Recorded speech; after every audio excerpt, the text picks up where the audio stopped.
दोस्तों ये सच है कि दुनिया की सबसे पॉपुलर डेमोक्रेटिक कंट्री अपने सिटीजन्स को अच्छे से हेल्थ केयर फैसिलिटीज़ प्रोवाइड नहीं करा पा रही है। और आज हम यही जानेंगे कि इंडिया का हेल्थ केयर सिस्टम इतनी बुरी तरह से फेल क्यों हो रहा है। According to the latest reports of NCRB, nearly 24,000 लोग सिर्फ इसलिए मारे जाते हैं क्योंकि हॉस्पिटल पहुंचने में एम्बुलेंस लेट हो जाती है। अब सोच सकते हो ये नंबर कितना बड़ा है। अब किसी भी हेल्थ केयर सिस्टम में एम्बुलेंस वालों का बहुत बड़ा रोल होता है, क्योंकि यही वो फर्स्ट स्टेप होता है जहां से एक मरीज बीमार होकर हॉस्पिटल जाता है। अब इसमें उन लोगों की भी कोई गलती नहीं है, इसमें ट्रैफिक भी उतना ही बड़ा रोल प्ले करता है। अब सीधी सी बात है, एम्बुलेंस वालों को जगह नहीं मिलेगी जाने के लिए तो वो लेट तो होने ही हैं। और इंडिया का ट्रैफिक सिस्टम इतना खराब है कि आपको अगर 8 बजे कहीं पार्टी में जाना है तो आपको उसके लिए 5 बजे ही अपने घर से निकलना होगा, तभी आप उस पार्टी में टाइम पर पहुंच पाएंगे।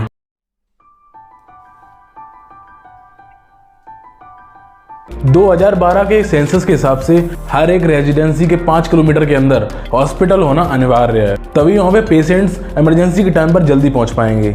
पर इंडिया में शहरों में ही तो ये फैसिलिटी मिल जाती है, पर गांव में ऐसी फैसिलिटी नहीं मिलती है। लोगों को कई किलोमीटर ट्रेवल करना पड़ता है अपना ट्रीटमेंट लेने के लिए। 2012 में एक स्टडी की गई जिसमें यह पता चला कि सिर्फ 37% लोग ही ऐसे हैं जो कि अपने 5 किलोमीटर के अंदर कोई हॉस्पिटल की फैसिलिटी एक्सेस कर पा रहे हैं, और जो बाकी के बचे हुए लोग हैं वो इन चीज़ों को एक्सेसिबल नहीं कर पा रहे हैं। हरियाणा की एक स्टडी के अकॉर्डिंग 11.3% गर्ल्स ही रिप्रोडक्टिव पार्ट्स के बारे में अच्छे से सही इन्फॉर्मेशन जानती हैं, और बाकी बची हुई गर्ल्स जो कि 18 साल से कम है वो पूरी इन्फॉर्मेशन नहीं जानती हैं। या तो उन्होंने कहीं से सुना होता है या उन्हें कहीं गलत इन्फॉर्मेशन दी गई होती है, और इसी चीज़ का फ़ायदा ये झोला छाप डॉक्टर्स उठा लेते हैं।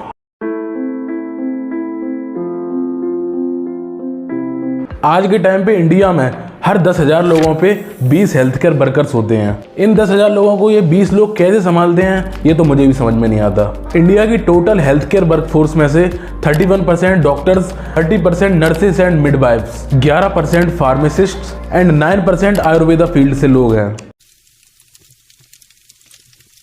अब इस बात को एक मिडिल क्लास आदमी बहुत अच्छे से रिलेट कर पाएगा। अगर एक मिडिल क्लास आदमी के घर में कोई भी गलती से भी बीमार हो गया तब तो फिर उसके अच्छे से लग गए, उसकी पूरी सैलरी तो इसी में चली जाएगी। अब ये क्यों होता है? जैसा कि हम सभी लोग जानते हैं, इंडिया में प्राइवेट सेक्टर एक डोमिनेंट सेक्टर हो चुका है हेल्थ केयर के मामले में, और इन लोगों ने गवर्नमेंट को तो बहुत पीछे ही छोड़ दिया है, और इन्होंने मार्केट में इतनी लूट मचा रखी है, मिडिल क्लास आदमी तो बिल्कुल सर्वाइव नहीं कर सकता। 2-2, 4-4, 5-5 लाख के बिल बना के देते हैं, यहाँ तक कि एक आदमी को घर अपना गिरवी रखना पड़ता है इन हेल्थ केयर ट्रीटमेंट्स को लेने के लिए। अब अगर गवर्नमेंट थोड़ा ध्यान दे तो वो अपने हॉस्पिटल्स को बहुत अच्छा बना सकती हैं। अगर आप नहीं जानते तो मैं आपको बता दूं, इंडिया हर साल अपनी GDP का 3.2% सिर्फ और सिर्फ हेल्थ केयर सिस्टम में इन्वेस्ट करता है। अब ये 3.2% जाता कहां पे है ये तो आप और हम बहुत अच्छे से जानते हैं।